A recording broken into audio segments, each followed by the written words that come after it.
दोस्तों आप लोग जानते हैं ग्रोक एआई भाजपा के बड़े बड़े नेताओं को दोस्तों एक्सपोज किया है।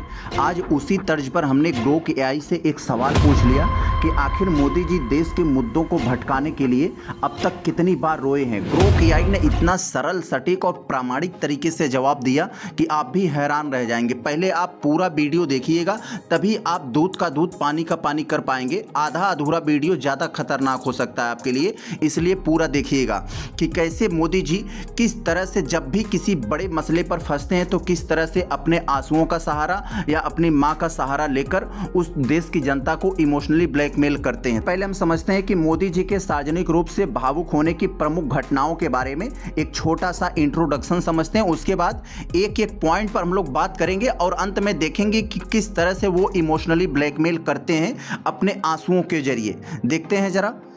नरेंद्र मोदी के सार्वजनिक जीवन में कई बार ऐसे मौके आए जब वे भाषणों या कार्यक्रमों के दौरान भावुक हुए।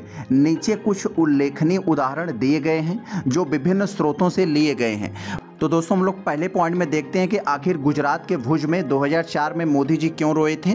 गुजरात के मुख्यमंत्री के रूप में मोदी जी 2001 के भूकंप के बाद पुनर्निर्मित जीके अस्पताल के उद्घाटन के दौरान भावुक हो गए।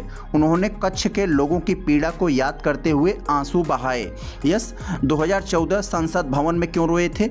बीजेपी संसदीय दल का नेता चुने जाने के बाद मोदी जी अपने भाषण में पूर्व पीएम अटल बिहारी वाजपेयी को याद करते हुए भावुक होकर कहा कि बीजेपी ने एक गरीब व्यक्ति को इतना बड़ा अवसर दिया है। अब अगले पॉइंट में देखते हैं दोस्तों। 2015 में फेसबुक मुख्यालय में वो कैसे रोए थे कैलिफोर्निया में। मार्क जुकरबर्ग के साथ बातचीत में मोदी जी अपनी मां हीराबेन की गरीबी और संघर्षों को याद करते हुए रो पड़े। उन्होंने बताया कि उनकी मां ने पड़ोसियों के घर में बर्तन साफ करके परिवार का पालन पोषण किया था। अब दोस्तों हम लोग देखते हैं कि आखिर 2016 में गोवा में वो नोटबंदी के दौरान क्यों रोए थे। नोटबंदी की घोषणा के बाद मोदी जी ने गोवा में एक रैली में देश के लिए अपने त्याग और नोटबंदी से होने वाली अस्थायी कठिनाइयों को सहन करने की अपील करते हुए आंसू बहाए। 2021 में राज्यसभा में विपक्ष के नेता गुलाम नबी आज़ाद की विदाई के भाषण के दौरान मोदी जी ने आज़ाद के साथ अपने पुराने संबंधों और जम्मू कश्मीर में एक आतंकी हमलों के दौरान उनकी मदद को याद करते हुए भावुकता दिखाई। अगला है साथियों 2021 में कोविड के समय वाराणसी में मोदी जी कैसे रोए थे। कोविड-19 महामारी के दौरान अपने संसदीय क्षेत्र वाराणसी में स्वास्थ्य कर्मियों के साथ वर्चुअल बातचीत में मोदी जी महामारी में जान गंवाने वालों को याद करते हुए रो पड़े। 2025 का मामला भी दोस्तों हालिया है, बिहार का मामला, जिसमें किसी कांग्रेस की रैली की भीड़ थी। उसमें किसी ने मोदी जी की मां को गाली दिया जो कि नहीं देना चाहिए। उसको जरिया बनाकर मोदी जी किस तरह से इमोशनली ब्लैकमेल करते हुए फिर से एक तरह से इमोशंस हुए।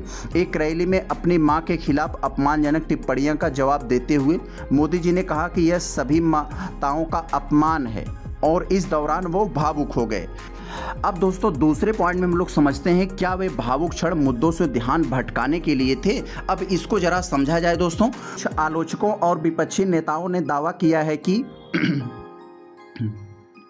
कुछ आलोचकों और विपक्षी नेताओं ने दावा किया है कि मोदी के आंसू रणनीतिक हो सकते हैं, जिनका उपयोग सार्वजनिक सहानुभूति हासिल करने या विवादास्पद मुद्दों से ध्यान भटकाने के लिए किया जा सकता है। इस दृष्टिकोण के पक्ष में और विपक्ष में इस तरह से तर्क दिए जा सकते हैं। जरा हम लोग देखें आलोचकों का क्या तर्क है। जरा इसके संदर्भ में अगर हम बात करें तो कुछ अवसरों पर जैसे नोटबंदी 2016, कोविड-19 के संकट 2021, मोदी के भावुक होने के आलोचकों ने नाटकीय या मगरमच्छ के आंसू करार दिया। उदाहरण के लिए 2021 में वाराणसी में उनकी भावुकता को कुछ ने कोविड संकट से कुप्रबंधन की आलोचना को कम करने की कोशिश माना।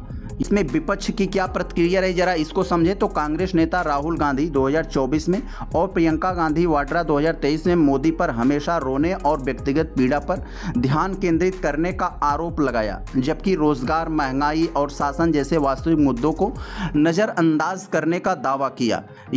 और हम दोस्तों अगर देखें को मीडिया विश्लेषण के मामले में अगर देखें तो कुछ लेखों में जैसे द न्यू इंडियन एक्सप्रेस 2021 में इसे नाटकीय और जनसंपर्क की कला कहा गया। शशि थरूर ने इसे कुशलता से रचा गया प्रदर्शन बताया, खासकर जब यह किसान आंदोलन जैसे संवेदनशील मुद्दों के समय हुआ।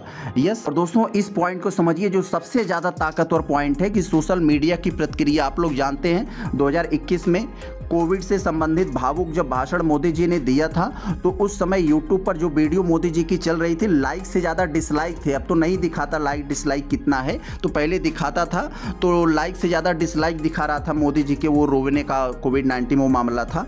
तो वही इसमें कह रहे हैं कि लाइक से ज़्यादा डिसलाइक थे, और जो दर्शाता है कि यह जनता का एक हिस्सा इसे नाटकीय मानता था। यस, अब साथियों, जो कुछ भी बातें हमने ऊपर किया, जरा उसका कंक्लूजन, उसका निष्कर्ष, इसका निचोड़ समझ लेते हैं कि आखिर क्या है। मोदी जी के भावुक होने की घटनाएं उनकी छवि का हिस्सा रही हैं, जो उन्हें एक संवेदनशील और जनता से जुड़े नेता के रूप में पेश करती है। हालांकि आलोचकों का मानना है कि कुछ मामलों में यह विवादास्पद मुद्दे जैसे नोटबंदी, कोविड-19, किसान आंदोलन से ध्यान हटाने की रणनीति हो सकती है। दूसरी ओर समर्थक इसे उनकी विनम्र पृष्ठभूमि और देश के प्रति समर्पण का प्रतीक मानते हैं। सच्चाई शायद इन दोनों के बीच कहीं है। कुछ क्षण वास्तविक हो सकते हैं, जबकि कुछ अन्य समय संदर्भ रणनीतिक लग सकता है। तो देखा आप लोगों ने, ग्रोक एआई ने कितना क्लियर कट जवाब दिया है, बहुत ही सरल तरीके से कि